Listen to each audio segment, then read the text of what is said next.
We're streaming. Wow. Okay. Go on, baby. Welcome, everybody. Well, this is our weekly show where I've got a special guest today, the one and only Mr. Matt Sorensen. Yeah.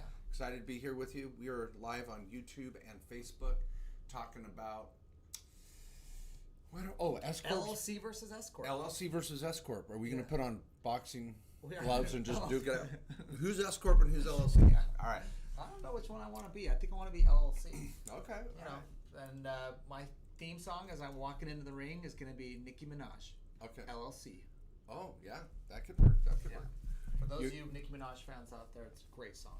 Yeah. If you ain't no one tell you got an LLC. No. Yeah. All right. Okay. Well, we're hoping to be able to see your questions here live on YouTube, which I am not able to yet. So we're going to see how this goes. Let's do some general introduction on these topics. There's a lot of crap out there, people. And so we're going to break this down and answer your questions. The difference between an LLC versus an S-Corp. When do you need one versus the other? And guess what? $150 on some website to get your entity done, or I'm going to go to the state and do it myself for $50. That's about 10% of an LLC or an S-Corp. So be careful. You need all the pieces and parts. You got to have the bylaws, the minutes, the operating agreement, the corporate book, all of that crap. Or when you get audited by the IRS, bend over, and if you get sued, good luck in court. So was that direct enough? Bend over. Yeah, I'm pissed. Okay. All right. Okay. All right. Now, I can see the questions here on the live. Let me say one thing we'll talk about here. Many of you are familiar with the trifecta, which separates out your business and tax planning, your estate planning, and we talk about left side and right side, and when to use an S-Corp and when to use an LLC. But one of the things I want to just say at the beginning is S-Corp versus LLC, you might be doing both. Depending on what's going on in your business life, you might have an S-Corp and you might have an LLC or multiple LLCs. Okay. And so it's not necessarily one or the other. For some of us, we got to choose which entity to use in certain situations. But a lot of times it might be do both. Okay. All right. Well, let's set some of these basic rules. Let's do the easy ones first. If you're going to own a rental property, an LLC is the way to go. You would never, ever, ever put rental property in an S-Corp. If you're screwed and you've got rental property in an S-Corp, you're stuck there until you sell it. You can't move it out without paying tax. It doesn't work like an LLC. So your LLC is great for a rental property. An LLC could be great for holding assets you're trying to protect or hide. Maybe some a cabin, a ranch, raw land, crypto. So that's kind of that, right side thing. We want to have that LLC over on the side to just kind of protect an asset. Would that be number one simplest entity, period? Yeah, and right side meaning passive income typically or investment income type activities. LLC also awesome for partnerships. So that's an entity that might have S-Corps owning it. See, sometimes you may use an LLC structure, but you don't own it. Your S-Corporation does. Like Mark and I both have an S-Corporation. And that S-Corporation effectively owns an LLC. But then we also have LLCs that we own directly. Yeah. That own rental property. So a lot of times these entities are going to get mixed up between the two. Now, an S-Corp on the other hand, let's just throw this out here, S-Corp on the other hand, is typically for operational income. Small businesses, we don't love to partner in S-Corps. Okay, we'll come back to that point here. But S-Corporations are great for operational businesses because S-Corps can save taxes in operational businesses. Yeah. Selling goods or services. That's what I mean by operational. Yeah. Now you can have an LLC that's taxed as an S-Corp, then just say you've got a freaking S-Corp. You can't say, oh, I've got an LLC and then tell us 5 minutes later or 5 hours later or sometimes 5 months later, oh, I made an S election. Well, then, oh my hell. So we could give you some wrong advice, some wrong direction, and waste a lot of time thinking you just have an LLC. Once you make an S election, you have an S-Corp. Now, I've got some paper on the way so that we can write on the board here and really make sense of this. We've got to make sure that's available. So I think we're going to field a few questions and see if we can try to come back to the whiteboard. Now we're getting some comments here that the microphone speaker is kind of crappy. Give me some feedback here. We're back. Efron, are we doing all right? Jay, how are we feeling now? Maybe if I just kind of kiss and hug the microphone. By the way, I just saw the text pop up here. This is behind us on the live, talking about S-Corp, and it said S-Corp. This is S Corporation, all right? The caption auto text there. Oh my gosh. S Corporation. All right. Okay, so here we go. So let's hit a few questions. This is Dad and Ellie gameplay. I have an LLC. My wife has a DBA. Is there a way to merge the two, or is that not recommended? I would love to see those merged in a creative way. So here's the thing, Dad and Ellie. If you have an LLC and my wife has a DBA, is there a way to merge it? Well, if your LLC owns a rental property, hell no.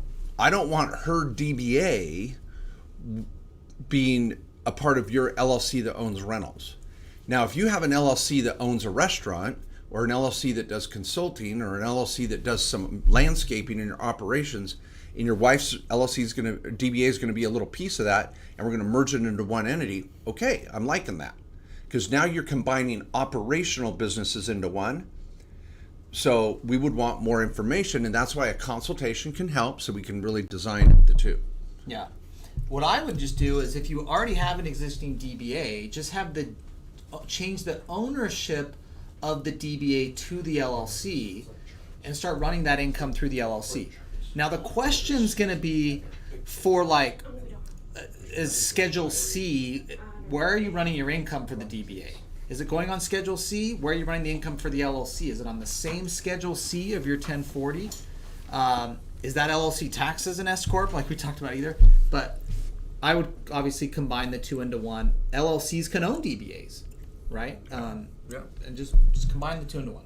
Okay, now let's keep rolling here with some of your questions, and we're going to kind of get close and intimate here around the microphone so everybody can hear us well. It's a little awkward. I mean, yeah, whatever. I want to snuggle. Yeah, we're going to snuggle. Okay. JC says, what's the minimum income to be an S-Corp typically? Now, I'm going to restate JC's question. What net income level would make an LLC have practical purpose? Like, why would I want to have an S-Corp at which level of net income? So I'm going to say about 30 to 40 grand net. So if you're bringing home around $3,000 a month after expenses, the S-Corp is going to be a great fit. Now, that's why we say to our clients, start out as an LLC, start making money, see how it goes. The minute you hit that number, we backdate the LLC to an S-Corp. Because if you call us up and go, I just made it, I'm making $3 grand a month now, I'll say, well, what the hell? What about the last 5-6 months or whatever? Oh, I was just waiting to get that income, then I'd set up an S-Corp. Well, now we're screwed. I can't do anything with those prior months. So we want to start as an LLC, operate, and then once I hit that income level, I can backdate. Okay, Matt? All right, yeah. This, on a related way, another way to ask this, what is good for independent consulting business that produces 100K? Expenses are not more than 10 grand. So you've got a net of 90,000 there.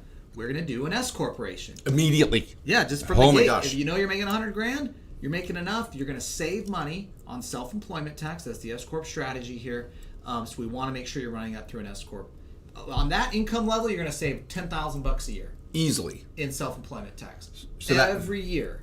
So don't stay Schedule C. Don't do an LLC as a sole proprietorship. Just go S corp. Yeah, and Sebastian, if you're already an LLC, now we're talking about doing an S election. We charge like $150, $200.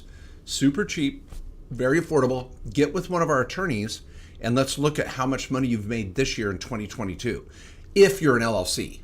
Now, if you're nothing right now, you have got to call right away, and we'll make sure down in the chat here, maybe Jack back in the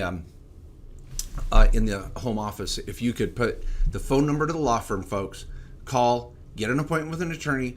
We charge around $800 for a consult with an attorney to get an entity done in any state. There will be a filing fee in that state. Maybe you're going to use our mail forwarding or registered agent service. But for $800, you're just out of the gate doing it. Now we have additional plans that you might want to trifecta, some planning, look at your tax return, but at least you get it done right. And you're like, well, I'm going to do over $400 online. Okay, knock yourself out. And then tomorrow you're going to have a bunch of questions. What are you going to do? So get it done right, get all your questions answered, and get it designed to you. Okay. Now, all right. Jay, should I buy my first home under an LLC or my personal name? Now, I think he's talking rental home. What would you say? I thought he was asking about gnomes. I was like, who would buy a gnome? Oh, a home. There you go. Well, generally your personal home we're going to have in your trust. Now, you might buy it in your personal name, but we want to have your trust for estate planning purposes. And your trust, this is just a revocable living trust, is going to own your personal residence. You get the sale of home exemption when you sell it. If you pass away, it doesn't have to go to probate. It's all coordinated in your trust and your estate plan. So use the trust. Some people may use an LLC for privacy purposes on their home, where their trust owns the LLC, so that's coordinated with your estate plan. And you can still get the sale of home exemption on that, by the way, if it's single member, disregarded entity. But for most people, even myself, trust is going to own the home. Which leads us to the next question. This is from Alex Sprinkles. He says, I know this is not a trust video, and we love any question here. We can talk about the NFL and this coming fall season lineup here. But okay, our thoughts on that are awful, according to our sports betting history. Yeah, we're in the hole. Okay, but he says my CPA recommended against setting up a trust due to when kids go to sell items, property, home, whatever, for profit after death, they would have to pay capital gains. And the thoughts? Bullcrap. Your CPA is wrong. That is terrible advice. Now, I will throw your CPA a bone here. Maybe they were thinking irrevocable trust. And it's true. You don't get a stepped up basis on your assets with an irrevocable trust. But we rarely, I mean, for every 1,000 trusts we set up, one might be an irrevocable trust. We just don't believe in that as a real cold, hard, perfect strategy for the mainstream America. So you're going to, Alex, tell your CPA to stick it in their ear. You're doing a revocable living trust. You get complete stepped up basis on all your damn assets in a revocable living trust. I will sign a piece of paper and stand behind that all day long with my malpractice insurance. You're fine. And you're going to do a revocable living trust and no one's going to pay tax, capital gains tax. You're going to have stepped up basis. Now, I'm assuming you're not worth $20 million or we might have a state tax, but that's a different topic. You said capital gains. So, Alex, you're fine. Your CPA is wrong. Okay. I just want to make sure. You said you're going to put warranty on the box. I mean on the box. On the box. Okay. You can sleep. You can pet. Now, if some burglar comes into your, daughter's bedroom at night, I can't help that. But I will put a warranty on the box. On the box. That's what we do. On the box. Okay. Yeah, we do that at Tom Callahan Motorsports, Motor Parts. Here at Callahan Auto. Callahan Auto. Okay. All right. Well, I loved. Ooh, boy, we jumped ahead. Lots of questions here. Okay. We got to move a lot Okay. faster. Okay. Lawrence Shelton, go ahead. All right. It has an S-Corp with a solo 401k. Love that combo, of course. How do I get the most in a Roth? 25% of W-2 doesn't allow me the max. Oh, you're going to love this answer, Lawrence. We got some great response to this, Lawrence. Okay. First, you're going to be able to put 20 grand, 20,500 in as Roth. If you make 20,500, that's for 2022. That's sweet. Now, the next thing you get to do is 25% of what your W-2 is. And I just want to follow through your question here. I'm going to get to a loophole, so to speak. Let's say your W-2 was 50 grand. You can put 25% of that in, which is 12,500. You've already got 20,500 you put right in as an employee contribution, which can go Roth right out of the gate. The other 12,500 is an employer contribution that you're going to convert to Roth. Now you're at, what are we at? 32,500. So, but you get up to like 60 grand a year into a Roth, so you've got 30,000 left. Well, you can do an after-tax employee contribution that can go into the solo 401k, and you are going to convert that to Roth. So it's kind of like the backdoor Roth IRAs in some ways for solo 401ks, but it allows you to throw way more in on less salary. Now you're going to at least need to make 60 grand though. So when I said 50 earlier, that was what your W-2 was. You have to at least have the wages to justify that. So if I'm going to put in 60K in Roth dollars, I'm going to need to have over 60K in salary to be able to throw an employee contribution and after tax. All right. Hey, Hennessy, I'm going to have to ask you, it appears Jack is not getting these messages. We need the phone number for the law firm in the chat. I cannot do any chatting here. Next, the video that you need to watch, Lawrence, and all of you that want to do what's called the Mega Backdoor Roth 401k, just YouTube Kohler Mega Backdoor, and you'll see the video. I would love it, Hennessy, if you could put that link to that video in the chat as well. Okay, Dave Table Talks. For S-Corp with one employee, is it good practice to wait until the end of the year to take draws from the S-Corp after all expenses and wages paid? Well, Dave, bless your heart. When you say with one employee, are you the one employee? Is that what you're saying? And you're going to wait to take draws from the S-Corp after all expenses and wages paid? So let me get this right, Dave. You're going to work all year long in your S-Corp and then at the end of the year take a draw? What are you, crazy? I take draws every other day. Take your draws all damn year. Now, I have a sneaky suspicion you're talking about yourself as the one employee.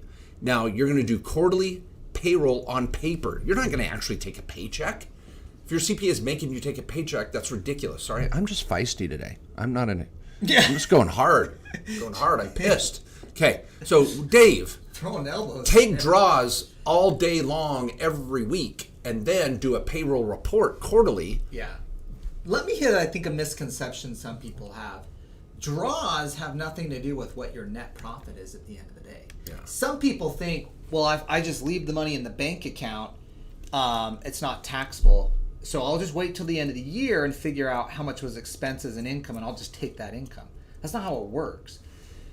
You take whatever money you want when you need it and want to take it. Figure out how to allocate how much to salary. The rest is going to be net income.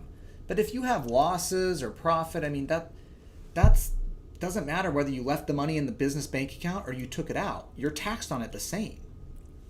Okay. One casual says, what are the tax benefits of having an LLC for a rental if solo 401k is not an option? Now, I don't know if I understand that question, because a solo 401k has nothing to do with an LLC for a rental. That would be for an operational business. And maybe you're talking about having your solo 401k own a rental. But if your solo 401k is going to own a rental, it's going to want an LLC as well. But here's the concern.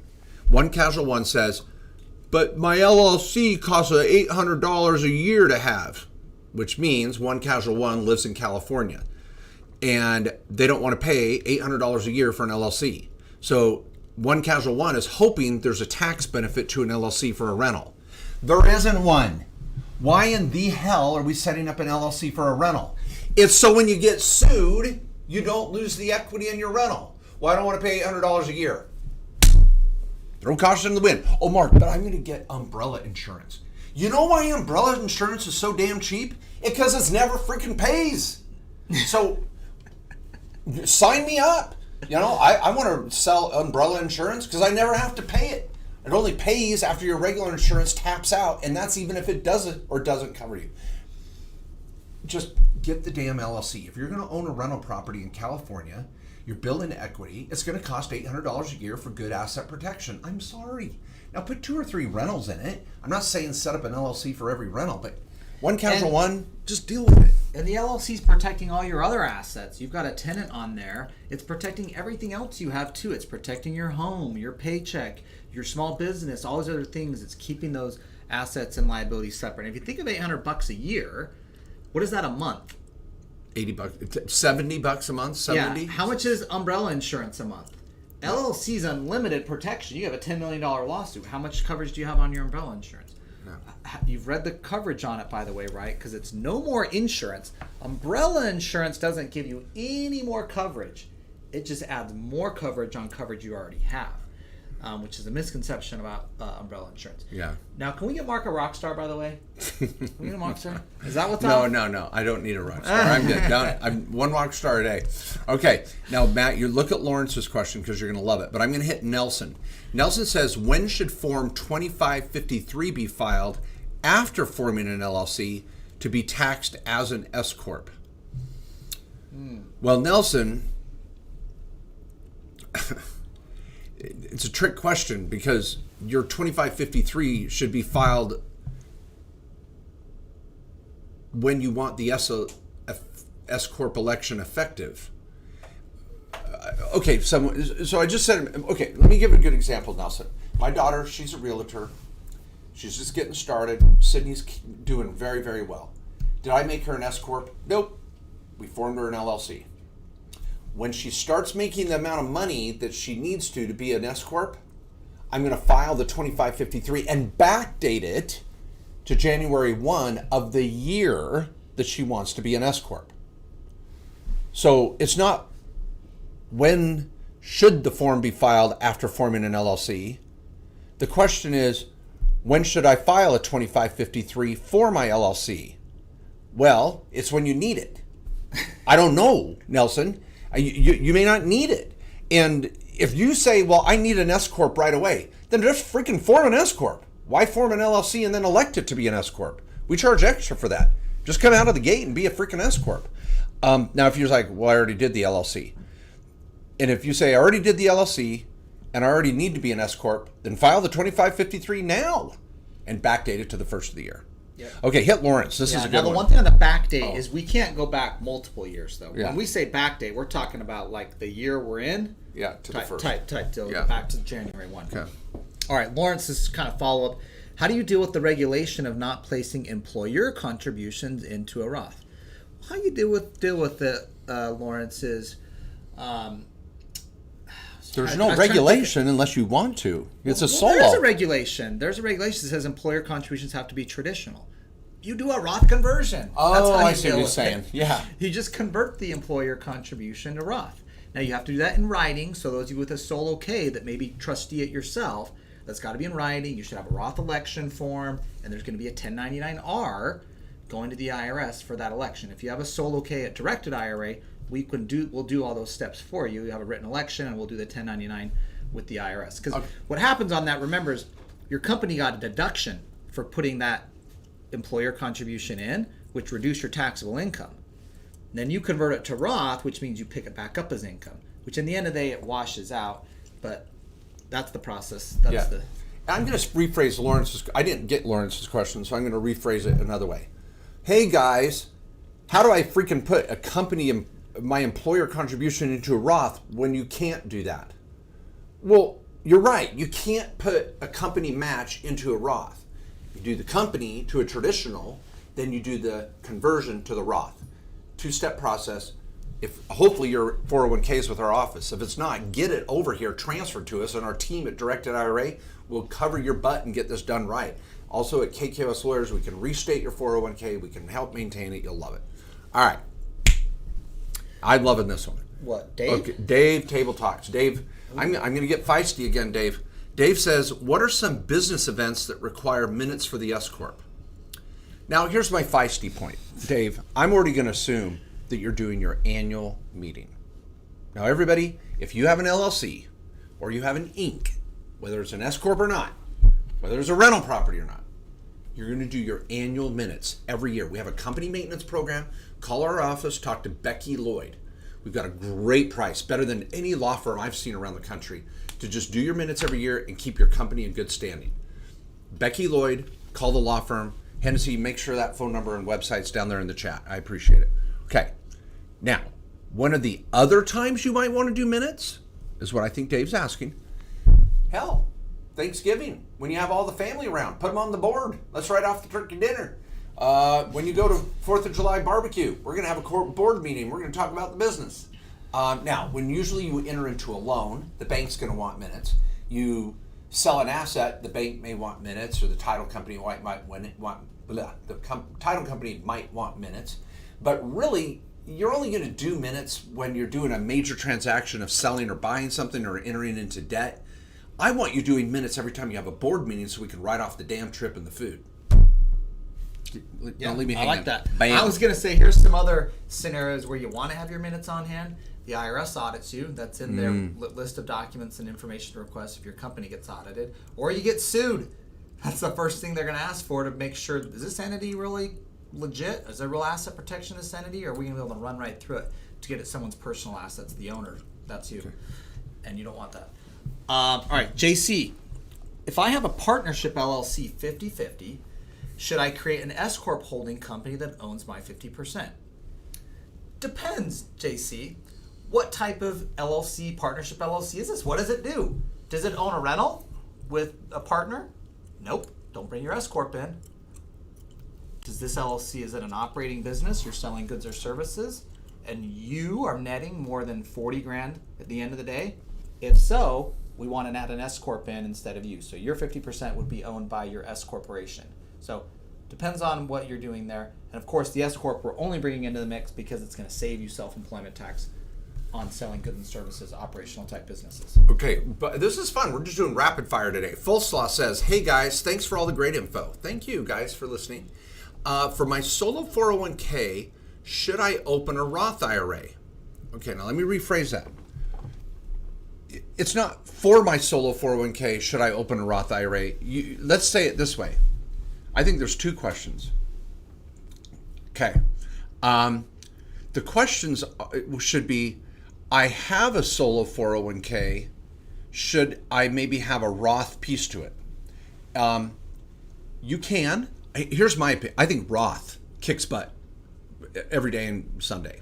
I'm those financial advisors out there that say, well, you want a traditional because you want the write-off now because you're going to be in a lower tax bracket later. Really? Can you guarantee that? I'd rather just have Roth tax-free ATM money right now.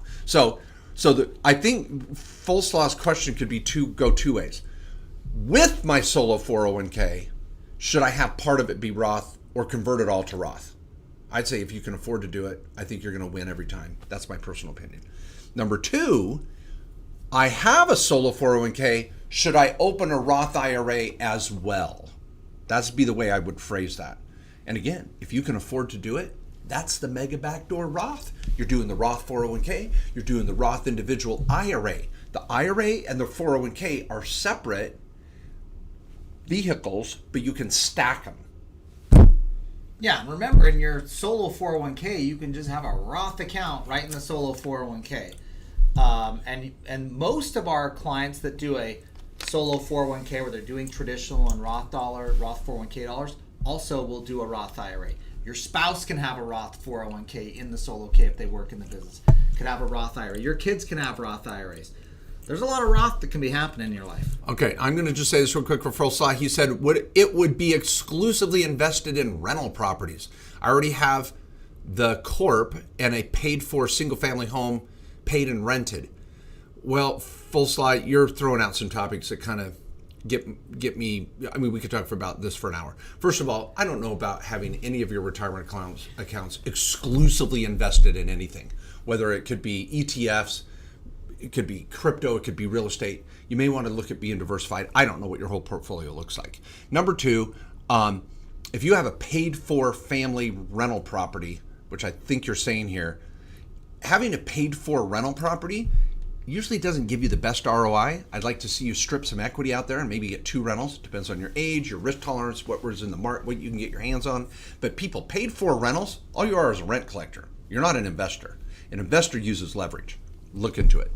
Okay, now Matt, what do you think about Laura? All right, Laura says, if I own an S-Corp for my meeting planning company, can I pay my S-Corp as a rental management for my short-term rental so I can 1099 my cleaners out of my S-Corp? Okay. I think what you're trying to do, Laura, is get an expense in your S-Corp because you'd rather have expenses in your S-Corporation. So I don't see how that makes sense. I don't see how that expense is valid in your S-Corporation, cleaning the short-term rental property you have. Obviously, you can take that expense of cleaning it in the short-term rental business. Well, if she pays it as a property management company and then pays the cleaners, it X's each other out. So because she says, I'll pay my S-Corp as a rental management for my short-term rental, then I'll 1099 my cleaners. Well, if you pay yourself 10 grand, then 10 grand your cleaners, you're back where you started. Just freaking 1099 your cleaners right out of your LLC. That's doing the short-term rental or your Schedule C, Yeah. whatever the heck that is. I don't. So yeah, lost on why you'd want to do that. Okay, you do Brian Ward. You love this one. I have a business with employees. I want to pay my 8-year-old periodically when he helps. Should I add him to payroll and just W-2 him, or pay him outside of payroll? Goal is to fund a Roth for him. Okay, Brian. Love what you're doing. Yeah. We love paying kids. First of all, that better be a good 8-year-old, worker. Okay? 'Cause the 8-year-olds, I'm kind of like, I like doing the teens myself, where it's like they're really involved in the business, and you can pay them enough where it makes sense doing a retirement account where you're putting more than like a couple $100 in here and there. So, but let's assume that your 8-year-old's really working in the business. Maybe a couple It's grand legit. a year. Yeah, a couple $1,000 a year. We're just going to open up a Kid Roth account. It's not a Kid Roth account. Those actually don't exist, but we do have Kid Roth accounts. Yeah, there we go. Okay, we have the Kid Roth accounts at Directed IRA, of course. And now to contribute to a Roth, and what Brian's getting at here in the question, if you guys didn't know, is you have to have earned income. So Brian's 8-year-old's got to have earned income to put that $2,000 in. Well, how do we get him earned income? Well, he works in the family business. He made $2,000. Now, do we need to get him a W-2? Hell no. Do not W-2 him. Now, I'm going to assume you have. But you do need to pay him. Yeah. Okay, so he's going to need a bank account. This is going to be some of the quirks here, where sometimes the 8-year-old's a little hard to get a bank account. He's going to need a bank account, though. Yeah, and I'm making the assumption, Brian, when you say you have a business with employees, right there, that kind of implies you have an S corporation. So I'm going to assume you have an S Corp. You do not want to W-2 any of your children out of your S Corp. In my book, the Tax and Legal Playbook, please, you can get it on Amazon so quick. Get over there. There's a whole chapter on paying kids, Tax and Legal Playbook. You're going to set up what's called a little management company and 1099 your management company, and then pay your kid as outside labor. You'll zero it out. You're going to get a great write-off. No withholdings, no W-2, no 1099 to your kid. He can open a Roth. That's the way to go. Now, we have got videos on pay your kids under age 18 on YouTube. Just write, Brian, just go on YouTube and type Kohler pay your kids. And make sure your accountant watches it if they're not already on board. Oh, what about Patriot Ref's question? My accountant says I won't save any money in taxes as an S-Corp because of Trump's tax breaks. Bull freaking crap. I'm going to repeat that. He says, and this is in all caps. And Patriot, I will go toe-to-toe with you on this, because they're not everything in Trump's Tax Cuts and Jobs Act is beautiful. Hell, Biden's CARES Act was even worse. But he puts all in caps. My accountant says I won't save any money in taxes as an S-Corp because of Trump's tax breaks. Absolutely, blatantly wrong. I'll put it in writing. I'll stand behind it with my professional law license and CPA license and malpractice insurance. Freaking Joe Biden was using an S-Corp with Trump's Tax Act. S-Corps are alive and well. S-Corps rock. S-Corps save FICA. I don't even know. If anything, Trump's tax breaks helped small business owners. Yeah. I can't even see. So, Patriot, I can't see it. There's no argument that I know of on man. And I'm written, look at best-selling books on this. Hey, and what also, your CPA isn't telling you. Oh Your my gosh. CPA is in this book, is in this category. That your CPA is not telling you about the S-Corp tax strategy. So Okay. it's so popular. There is a reason it is the #1 small business owner. Right? There are millions of small business owners that have an S-Corporation. It saves taxes. All right. Oh my gosh. Nothing changed on that with Trump's tax breaks. Now, Dave, you're killing me. You got to change the way you're asking this question. He says, what is a reasonable price to pay for payroll for S-Corp with one employee? Again, I think you're talking about yourself.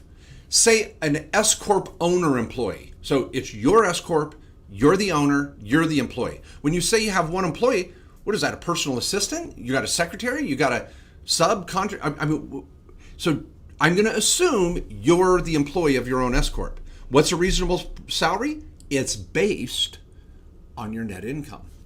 In the Tax and Legal Playbook, I have a whole chapter on S-Corps with a table on how much you may start with, and look at a little table that goes through what your payroll should be based on your income. Now, Dave, the reason I'm grateful you're asking this question, but your CPA should be all over this like white on rice. If your CPA already doesn't know the answer to this, you got the wrong accountant.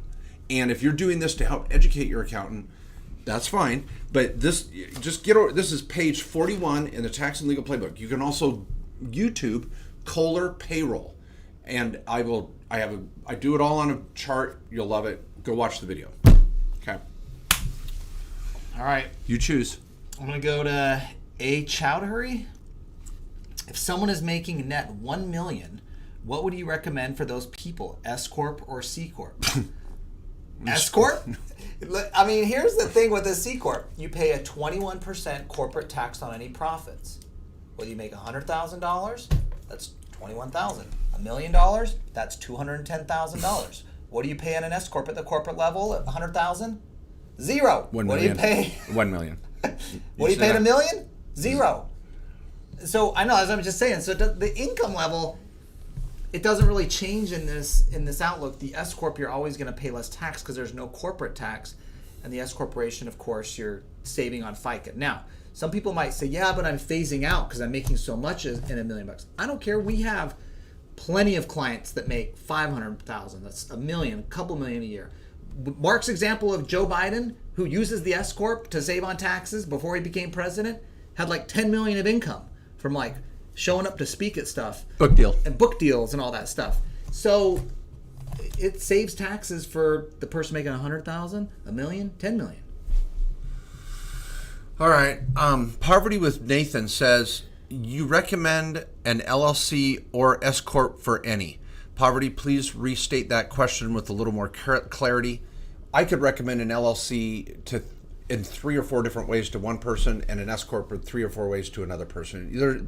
This is why going online and doing this for $150 on LegalZoom is not the way to do it if you have these questions. Please book an hour with one of our attorneys. They'll kick ass. You will love it. I can't remember the last time I gave a refund for a client that wasn't impressed and in love with our attorney that helped set up an entity for him. You will love it. Valerie says, hubby has an S-Corp on the outs. Just some assets and inventory to sell off. Starting new business. But want to go woman Native American status. Should I start a new LLC or can we convert existing S-Corp somehow? Well, if you have an S-Corp laying around, your husband's not going to use it anymore. You can change the ownership to you. It's called a stock transfer agreement. I might backdate it to the first of the year, which you could do, and make yourself the owner as a woman-owned business. Now, I will tell you, Valerie, it is such what do you say? I don't know. Misconception that a woman-owned business or a Native American. If you're not making bids for federal contracts, and you're never going to get the benefit of that. SBA loans expedite, but you don't get any better interest rates or anything. You better have a damn good reason to be women-owned. I mean, I love it. Women-owned business, that's great. Go out and kick butt. Go, girl boss power. But you're not going to get any real benefits unless you're out bidding on federal jobs. So don't chase that rabbit. Yeah, we've had, for every 100 clients that have done that, women-owned businesses, minority-owned businesses, I mean, maybe 1 or 2 of them see any benefit out of it. It's more likely that they see no benefit out of it. But that's what you are. Go use it to wherever you can get benefit. Like Mark said, it's usually government contracts. This could be sometimes states. Some states do that, or federal government. It's usually government contracts that get preferences. Some major corporations, but we're going to look at what industry are you? Who's your typical customer or client? The typical small businesses, it doesn't really affect. It's like the big corporate things that you might be working for a big corporation that tries to get those contracts, or a big government contractor. But that's why it's hard for small businesses to get those. Okay, I'm going to go back to Chowdhury's and Matt's Chowdhury. It said, again, we're trying to interpret this question. If someone is making net $1 million, what would recommend for those people, S-Corp or C-Corp? Now, Matt was clear, a C-Corp is double taxation and ridiculous. An S-Corp is going to be your way to go, and you're going to be working on your salary allocation for savings, probably setting up a solo 401k, doing some additional tax strategies for that $1 million of net. God bless you. That's wonderful. Ooh, let's get to Kelly's question. Okay, go for it. Kelly says, have an LLC for rental properties. What's the problem with having a small farm selling 10 to 20 goats per year, minimal income? trying to pay for all expenses with the LLC, so it's a business too. Love that, Kelly. Yeah. Sounds like Schrute Farms. Like Dwight Schrute maybe Yeah, could yeah, relate that's right. here. A little Schrute Farms operation. Well, Kelly, I would have an LLC for the rentals. And depending on how much equity you have and how many rentals you have, you might have multiple LLCs for the rentals. But it might just be one if you don't have hundreds of thousands of equity.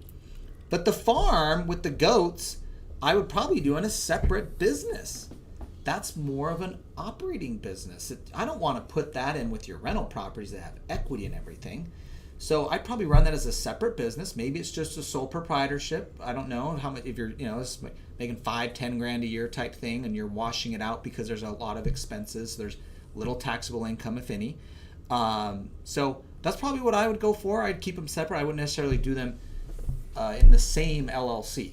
Because this goes to the trifecta of operations and assets. Even if it's a small operation, goats, I don't want to do that operation out of an LLC that has rental properties and assets. So if something happens with the goats or someone on the property or some cheese I sell, I don't know what you're doing with the goats, some goat cheese. I don't want that some kid getting sick and they go sue and I will get all the equity in my rental properties that I put in these LLCs in the first place to protect them. Yeah. Well, and I'll throw out two last thoughts is all of you out there, many Americans have a small farm on the side. It could be livestock, it could be ranching, farming, or even just herbs and a small garden, and you're going to the farmer's market every Saturday. That's a great little small business. You're going to put it in a Schedule F. Now, will the LLC save you taxes? Think about that, everybody. In your small farming business, will an LLC save you taxes? No! Remember, LLCs do not save taxes. You're doing it so someone doesn't get sick off your goat's milk or goat cheese, or you're driving to the farmer's market, something flies off the back of your truck and you kill someone. That's where the LLC comes in. It's for protection. Even if it's $800 damn bucks a year in California, pony up and protect yourself. Yeah, pony up. Pony up. Oh, boom! Oh man, that was natural. That was good. Giddy up. Yeah. Oh, that was even good. Okay, we're killing it. Okay. AE Torchbearer says, I opened an LLC with a partner on 50-50 partnership in January 2022. Okay, so everybody, AE opened an LLC with a partner, 50-50. We just started generating income, do not have major expenses. Is it a good idea to switch to an S-Corp? No, it will never, ever be a good idea to switch to an S-Corp at the partnership level. What you're going to maybe want to do is each of you set up your own S-Corp to be a partner in that LLC. That's where each of you can do more tax planning, but you would never turn the main LLC into an S-Corp. That's another chapter on partnerships. You would love it. Get into it. Trey Lincoln says, I have one truck. I set up an LLC. Should I set up an S-Corp? Trey, rephrase your question. I don't know what the hell one truck means. Do you have a trucking business? How much money are you making? Is it operational, or is this a truck for your rental property? Give us more info. Dave's table? You like All right, recall you guys talking about board of directors for an S-Corp. You need to report who is on board to the state. Typically, no. And this is, you put California here in parentheses. Typically, no. You will put officers on your articles of organization or articles of incorporation with the state. So who's the officers? The board members generally are not on what's filed to the state. They will be in your minutes. So now, if you need to change those or update them, you would do that. It's part of our company maintenance program. You could change who's on your board. Now, remember, the shareholders adopt and determine who is on the board of directors. So this would be your shareholder annual minutes, or you could do a special set of minutes that just says, hey, here's the new board of directors I'm setting. Here's the new people appointed. Get your family members on there. Then get them over for your Thanksgiving dinner in Hawaii for your board of directors meeting. Now let me say this to everybody that's participating here. Thank you so much. This has been a great show already. We already have 3 times as many questions as we're going to be able to get to, but we're taking them in order. We're moving fast. We're moving hard. We'll keep blazing along. But let me just say this, everybody. If you're like, oh my gosh, these guys are saying something that could save me money, please set up a freaking consult with your own CPA, your own tax lawyer, if you have one you trust. If not, call the freaking law firm and say, guys, give me an hour. If we don't save you 10 times whatever you pay us, Something's probably off. We can build you a trifecta, talk about your entities, get you dialed in, review your tax return. We have multiple things we can do, and we would love to help you save money and get better asset protection. Book an hour. I love that you're asking questions here, but hopefully you're not taking major action based on one little answer here on a podcast. Be careful. All right. Recently picked up your 4-book combo. Thank you so much, Alex. Eric says, during divorce, hypothetically, husband owns all the properties under LLCs. LLCs are owned by an S-Corp. That are also he created. Wife never participated in the S-Corp LLC. Will wife get half? Hypothetical. Now, Eric, you're bringing up a topic that there's a CPA. Oh my gosh, his name just escaped me. He's down in Texas. In his state, an S-Corp owned by one individual where the spouse did not participate in can be exempt, even with assets in it, from the divorce as a marital asset. But let me just say this, Eric, and all of you out there that might be in a divorce or contemplating it, it is very state specific. You're going to want to meet with your divorce attorney and your accountant, look at all of your assets, and have a private consultation and find out what in the S-Corp would be included as marital assets and subject to a 50-50 split. Maybe there would be some assets not. I'll tell you, if you're in California, buckle up. I don't care if it's an S-Corp or LLC. It's all marital property. You got community property states like Idaho, California, these states, that strategy is not going to work. So, Eric, get a consult. And one of these things, so we're talking about LLCs owning properties, and then that LLC is owned by an S corporation. Just if anybody saw that question, do not do that. Do not do that. Do not have S corps own LLCs that own properties. Yeah. You own an LLC that owns a property, or better yet, your trust for estate planning owns the LLC that owns property. Do not mix S corporations over with rental properties. Yeah. Just period. Yeah, and the funny thing is that there's a guy that's written a book on doing that with S-Corps in contemplation of divorce. So it's a trick because, S-Corp being a personal service company, blah, blah, blah. Anyway, so just talk with your divorce attorney. One casual says, are you saying that if an LLC owns property and the RLT, my revocable living trust, owns the LLC, that the heirs can sell the property with stepped-up basis upon my passing? Yes. Thanks for doing these chats and forums. Love you guys. Thank you so much, One Casual. Love it. Okay, main branch. Go ahead. All right, KQS client says, I sold a rental property owned in a single-member LLC, held for 4 years. Love it. My S-Corp construction company, the builder, did rebuild before sold. Can I take this as cap gain instead of ordinary income?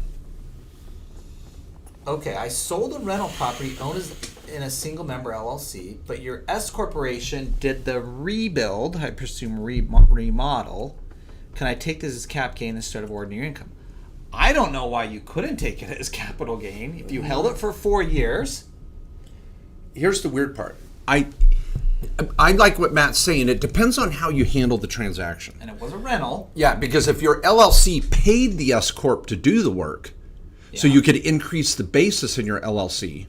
Now you've got ordinary income in your S corp, not capital gain.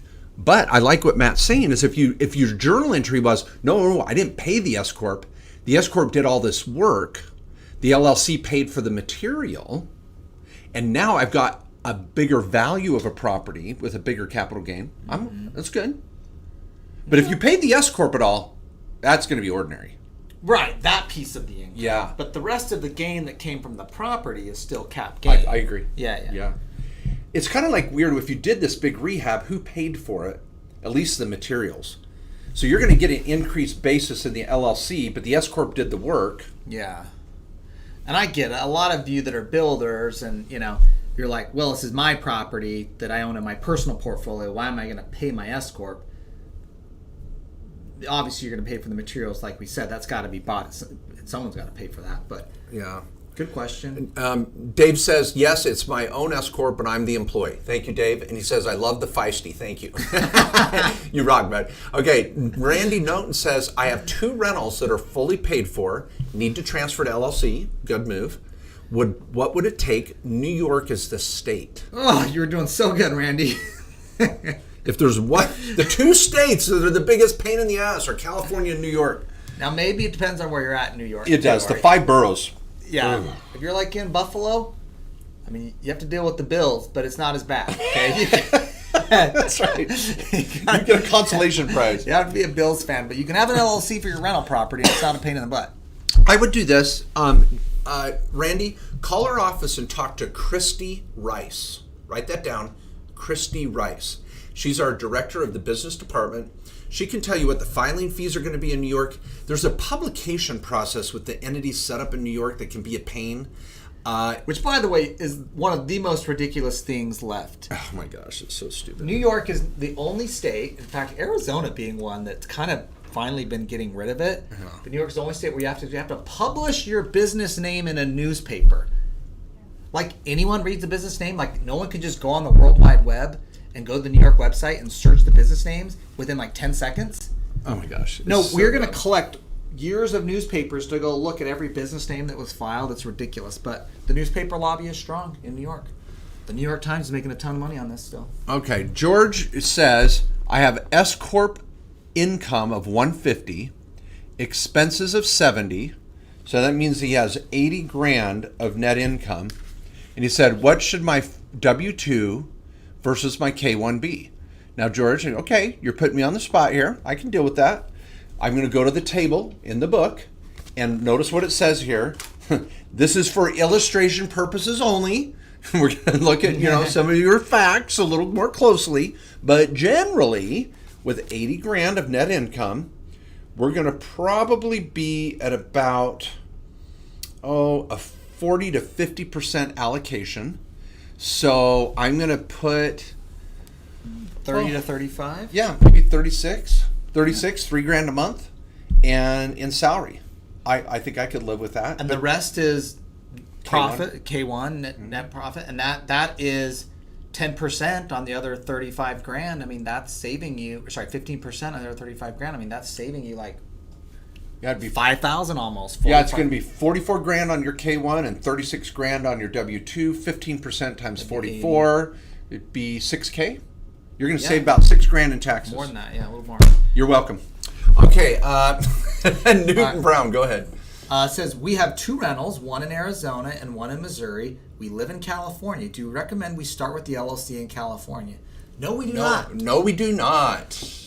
You just live in California, okay? So what I would do, Naruto, is a couple thoughts. You have 2 options of how I would look at this. And my follow-up question would be, how much equity do you have in these rentals? Because I might do, if you've got a lot of equity in these, and by that I mean more than 250 grand, I might do one LLC in Missouri, and I'd do one LLC in Arizona. Now that could be an option, again, if you have a lot of equity. If like, man, I just bought these have like 10,000 of equity or less than 100,000 total, I'd just do one LLC. I'd do it in Arizona, because you got 2 there, so I'd do an Arizona LLC, and I'd register it foreign, the same entity in the Missouri. That's now the same entity. It's doing business in both states. You got one bank account. It owns the 3 properties. Now the question that seems to come around always is California going to make me charge $800? Is California going to make me pay $800 for the franchise tax fee? And this is where it gets dicey. This is recorded. This is recorded. Yeah. Okay. The state of California wants $800. In fact, their franchise tax publication has an example of someone who lives in California and has a rental property in Missouri, actually. Seriously, this is the example in their guidance that says, if you are a California resident and you have a property, an LLC in Missouri, with a property manager in Missouri who takes care of that property, and you make a phone call from California to check on that property manager in Missouri, but you were in California, you made that phone call, that LLC did business in California, and you've got to pay the $800 franchise tax fee. And if you were sitting on the toilet thinking about this rental property in Missouri, you didn't even call anyone. You just did business in California with that LLC. And you did business on the toilet at the same time. Now, $800. Okay, now $800 worth. But here's the caveat. That's assuming, and it says it in the example, if you're the manager of the LLC. Now, if you have a friend, a kid, a brother, I've got clients that have their kids living in their rental properties while they're going to college or whatever, make them the manager of the LLC in Missouri or Arizona. Now California can't touch you. They can only get you if you're the manager of the LLC. You say, well, I'm not the property manager. Doesn't matter. Do you manage the LLC and you're sitting on the toilet? You owe $800. So don't be the manager of the LLC. That's the technical rule. Now I'll tell you, under the table, a lot of people still don't file. They don't pay the $800. In California, if they catch you, they're going to hit you with fees, and you end up dissolving the LLC. But they do not come after individual owners of LLCs. They just nail the LLC, and you have to cancel it and start with a new name. And California is super unique in that position on when they're entitled to income for activity you're doing in another state.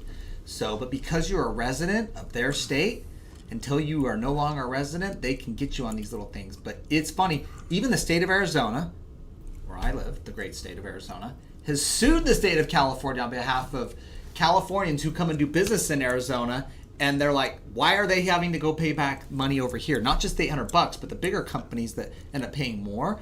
And so there's even been states having to sue on this, let alone individuals in California. You know.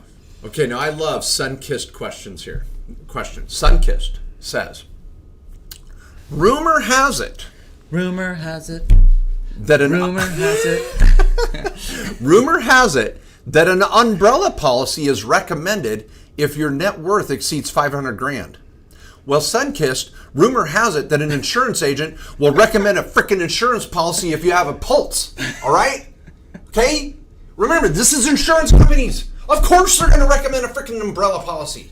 Let me My hell. Let me guess. Sunkissed, the insurance agent said, "How much is your net worth? $500,000.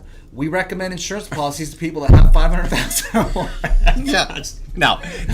So I'm just kidding. Insurance okay. agents We did a whole podcast on do umbrella insurance policies, are they worth it? Now, I don't think I've ever met a client that got a payment out of an umbrella policy in 20 years of doing.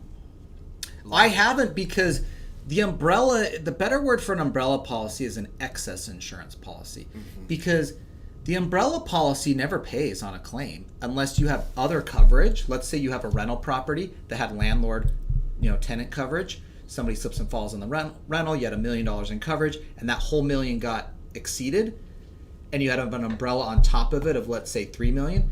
Now they could tap that, but the umbrella company is not coming in to do anything unless one of your other insurance policies validated a claim and they exceeded all the coverage you already had.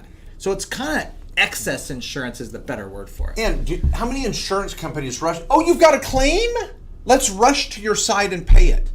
I actually read the umbrella policy of a client the other day because they said, "Can you tell me if this is a good idea?"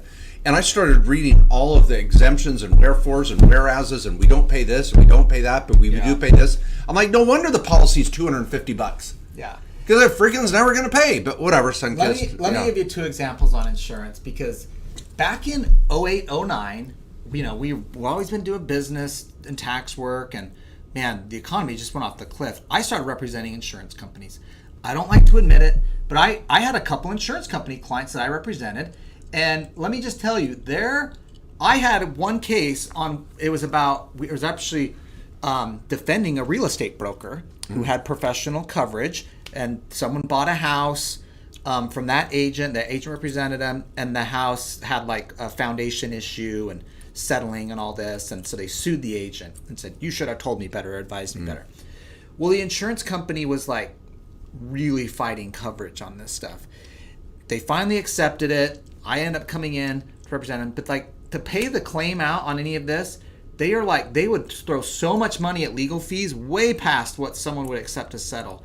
And so they're not really, they're in the business of like not paying claims, of course, which is a shocker with insurance companies. The other thing I want to say on this is actually probably more important, is, oh my gosh, I forgot the important one. Okay, I remember what Matt was going to say. Once he was representing, it was called Great Benefits, and there was a kid that had leukemia, and Matt said, "We're not going to pay out," even though the manual was there. I mean, they had dug it out of a dumpster, and it said, "Deny all claims." Yeah. And then they'd send letters to people, "You're denied. What are you, stupid? They did that at Great Benefits. They did that at Great Benefits, and then they came out and they said, "These people will never testify." Yeah. These people will never testify. But Donna LaMantia LaManche. I'm mixing two movies there, by the way. We're talking about a civil action and what's the Matt Damon one you're talking about? With great benefits. Oh my gosh! When you said civil action, you threw me off. Oh my gosh! Oh, civil Rainmaker. Action. Rainmaker. Rainmaker. Yeah, Rainmaker. Okay, but by I remember my insurance example. Okay, because I had a client. It was an umbrella, but this just give you a concept on insurance. We like insurance. Don't get me wrong. Yeah, I own freaking insurance. I have insurance. I bought umbrella insurance, but I also have an effing LLC because I know the umbrella insurance is about this chance of paying out, but I still got the damn thing. Yeah. I did it for teenage drivers and uninsured motorists. That's why I wanted it. To me, it's kind of like, well, I have a seatbelt. Do I really need an airbag? You know, it's not like an either or. Okay, you might need them both. But here's just an example on that was insurance. a great example, Matt Sorensen. Well, thank you. You're welcome. Thank you. I had a client owned a rental property, tenants in it, of course. One of their friends was coming up to the property. They had a little porch with stairs. They had a handrail on one side. Person slipped and fell, got injured significantly, had a huge medical, sued. Our client tries to go get coverage. And he had a landlord-tenant policy in the LLC's name, LLC on the property, and the insurance company said, denied, we're not covering it. You had so many stairs up to the porch, you were supposed to have a handrail on both sides according to city code, and you didn't. Therefore, we don't have to cover it because the property was out of code. And so the client ended up having to basically negotiate outside of the insurance policy and had to figure out how to settle this. Now, luckily, he had the LLC, so all of his personal assets weren't at risk. This is a good example of, well, I think insurance covers everything. No, they found a quick way out of this. Bastards. Okay. Nelson says, thank you, gentlemen. Hello, YouTube. Okay. Does the wash sale rule, i.e. crypto, apply with trades inside a Roth IRA? It would, but a Roth IRA doesn't pay tax anyway, so you don't need the losses. It doesn't matter. Sell the damn thing, rebuy it in a Roth IRA. It doesn't matter. Bought an e-com business, S-Corp, from a friend that also owns several single-member LLCs. What's the best way to set up new EINs for all? Bought an e-com business, an S-Corp, from a friend that also owns several single-member LLCs. S-Corp owns a bunch of other LLCs. What is the best way to set up new EINs for all? Well, you're gonna if you bought the LLCs, you're gonna keep the same damn LLCs. Yeah. The S-Corp EIN will probably change, though, but those single-member LLCs are like these subsidiaries that the S-Corp still owns, which means those single members are all going to flow down into the S-Corp on your tax return anyways. But I think when there's a change of ownership of the business, 50% or more, you have to change the EIN. Oh, well, yeah. Well, you have to dissolve the entity under IRS code. Zombie, the real issue is, did you buy the S-Corp or did you buy the assets? You need to get a consult with a tax lawyer to restructure this and save some damn money. I don't even know if you need all the freaking LLCs. If you don't need them, let's not get them. Let's get one entity and do it all. I would look at some opportunities to restructure this and save some money. I don't have enough facts to help answer that one. One casual says, thanks for explaining. Didn't mean to upset you, Mark. I know LLC is for asset protection. I just wondered if there was any tax advantage to having an LLC for rental property, like being able to. Thank you. I'm just fired up today. I don't know why. Okay, I do know why. Okay, anyway, but I'm not telling you. Okay, write-off trips with board members, something other than what I try to write off against rental income. I appreciate you guys. Woo! Theodore says, how late? We got to wrap it up? I'm having too much fun. How late in the year can you make your LLC an S-Corp and backdate it? Okay, so Theodore says, if I have an LLC, let's think of my daughter Sydney, she's a realtor all year long. And he says, how late can I go in the year and still elect it to be an S-Corp back to January 1st? Technically, Theodore, it's from a practical standpoint of when you file payroll. I'm going to go about till January 10th of the following year and backdate it to January 1st of the preceding year. But I've got to do it by January 10th so I have time to run payroll for the last year. There's no deadline. It's just you got to run freaking payroll. So you better get your S election done before your fourth quarter payroll's due. That's the rule. Okay, you choose a couple questions. Ooh, crypto. We got a crypto gold champ. Do gold champ. Gold champ says, I'm heavily invested in crypto staking. Will be taking profits next year. What is the best strategy to avoid taxes? Oh, he's taking profit next year. Very interesting, Gold. I didn't know you had a choice. Gold Jam. Oh, you're staking and you're not paying taxes till next year? Now, what planet is he on? Yeah. This is great. Now, Gold Champ, you might be mistaken because there are some cases out there, and there's actually a lot of misinformation on staking in particular and how it's taxed. Yeah. There's a case in Tennessee, and someone's trying to take the position that with the IRS, this is unsettled still, that, hey, all these staking rewards and income I'm getting is not taxable to me until I use them or until I take them and have control of them. And so some people are saying, that's not income to me yet. And I don't know if that's where your confusion's at. But when you're making income from staking, that's income when it's received to you. So if you're getting income to you paid in crypto or however it's being done, typically in crypto, you have control of that crypto. You can use it to pay for goods or services or to exchange it for fiat or sell it. Once you have control of that crypto, it's taxable income to you. Now you can expense your expenses for the staking you might have against that income to come down with what your net income is. Now we covered this topic at the Crypto Tax Summit, by the way, just a few months ago. And we had some experts that talked about staking income in general. We've had at least a half hour of content on staking in particular. I'm just trying to give you a broad base here. I know I'm not answering your question, but I'm really just saying, probably giving you some bad news. This is probably taxable already. Get to the Crypto Tax Summit, though. The recording's available. Go to cryptotaxsummit.com. It's if you didn't worth the investment. $300 for the recordings. 2 days worth of Yeah, content. and you'll learn so much more about crypto taxes and strategies and how to minimize it. Okay, main branch. I'm loving this one. I'm going to wrap it up with this question, I guess. Maybe another one. I'm having fun. Okay, main branch. Remember, okay, main branch goes back. Well, my question was really this. So let's go back to main branch's first question. This is like car talk when they go back to the original question and see if they were right. Okay. Main branch says, I sold a rental property owned in a single member LLC, held for 4 years. All right. My S-Corp construction company, builder, did rebuild. Now, I love how main branch is giving us the words they want us to hear so they get the answer they want. No offense, main builder. Okay. I did a rebuild before I sold. Can I take this as capital gains instead of ordinary income? And we were confused because we're like, well, hell, if you held it for 4 years, a rebuild, what does that really mean? Maybe we should have thought more about it. Well, now main branch says, well, my question above really is about how do I protect my investor status when I'm also a dealer? You don't get both. You're either a dealer or an investor. You're not both. You can't say, well, how do I protect my investor when I'm a dealer? If you're a dealer, you're no longer an investor. Okay, now, this is good. Can a builder hold a rental house for 1+ years and get capital gain? Yes. As a builder, if I have rentals and I hold them for at least a year, I get capital gain. Oh, but now we learn more. Then build on that property. I thought it was a rebuild. Okay, I'm going to build on it and take capital gains. Whoa. Okay, now you got a rental and the S-Corp comes in and improves it while the tenant's still in there. I'm okay. But if you take a property and rebuild on it or build on it, the clock stops. You're now back to dealer.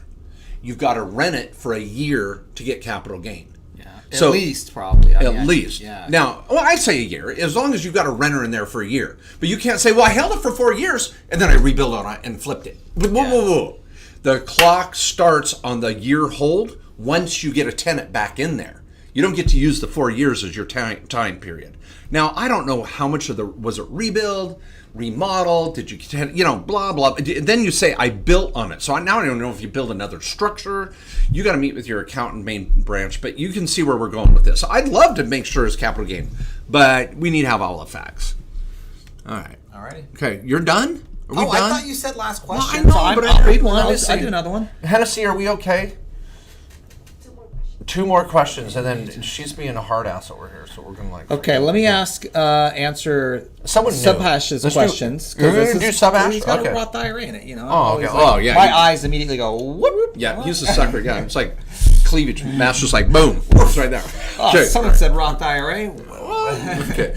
All right. It says I bought investment property on LLC, in LLC. Now, is there a way I can transfer it to my Roth IRA so I don't pay taxes as long as it's owned by the IRA?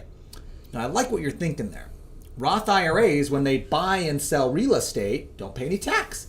Roths don't pay tax. All that money builds up and grows and comes out later in your retirement tax-free. But the IRS knew people would do this. They knew you would be thinking of this strategy and be like, you mean I can have a tax-free account where I can run all my investment income through it and pay no tax on the way out? Yeah. But they're not going to let you move all your personal assets. Like if you own a rental property right now, you can't put it into your own Roth IRA or sell it to your Roth IRA for $0 and then go sell it out of your Roth IRA and take all the profit there and pay no tax. That's called a prohibited transaction.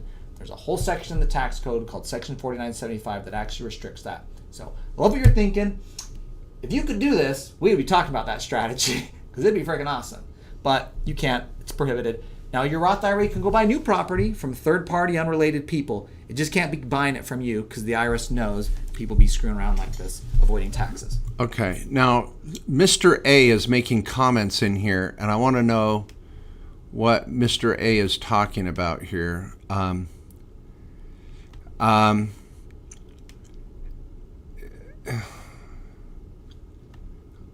Mr. A says has to be payroll.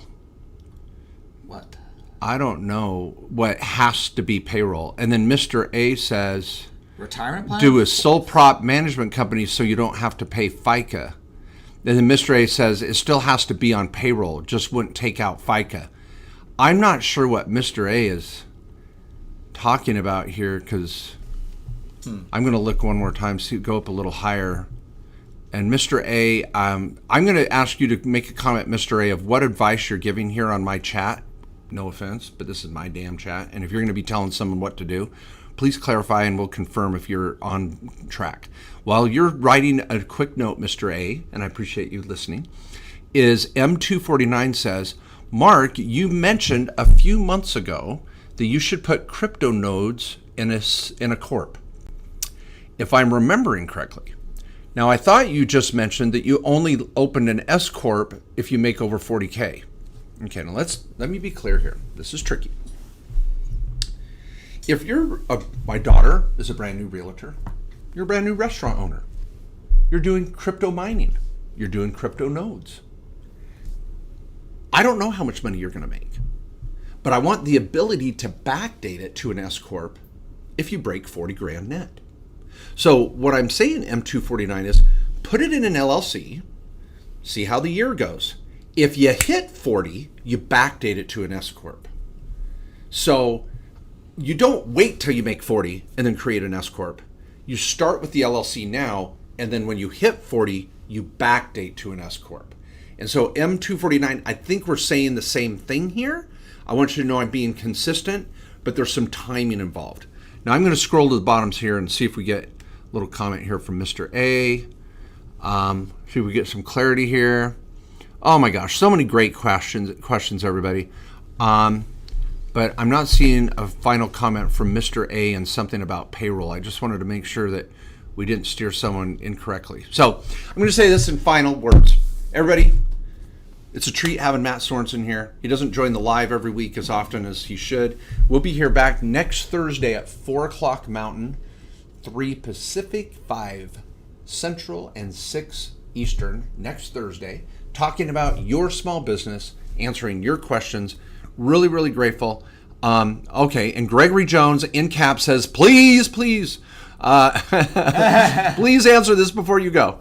All right, but I want to tell everybody, be here next Thursday at 4 o'clock, and Gregory Jones, and I apologize, Greg, you probably showed up later in the chat. He said, what should a holding company be taxed as? Pass through, nothing. No. Disregarded. Disregarded. An LLC holds a rental company. Disregarded. Schedule E is an echo. It's a rental property, Schedule E. You're never going to do an S election on that LLC for your rental. So, looking good. Any final words of wisdom, Matt? No, I was just going to say, I know we got the number there for the law firm if you want to connect with us.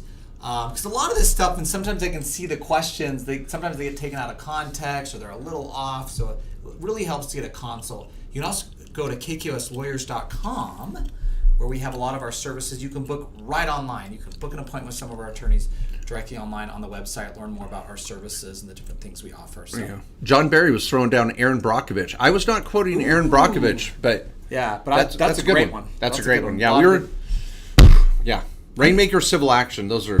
I know. I do love John Travolta in Civil Action. Yeah, he is so good. So, well, everybody, have. Whoa! I saw something here. I got an insurance person. Okay, Valerie. I thought Valerie was going to come at me hard for all my insurance bashing today, but she goes, "I owned an insurance agency for 10 years. My favorite customer quote was, 'I just was in an accident. How much is my destructible?'" That's awesome, Valerie. Thanks for letting us hit hard on insurance. Oh, it's hard. Love you guys. See you next week.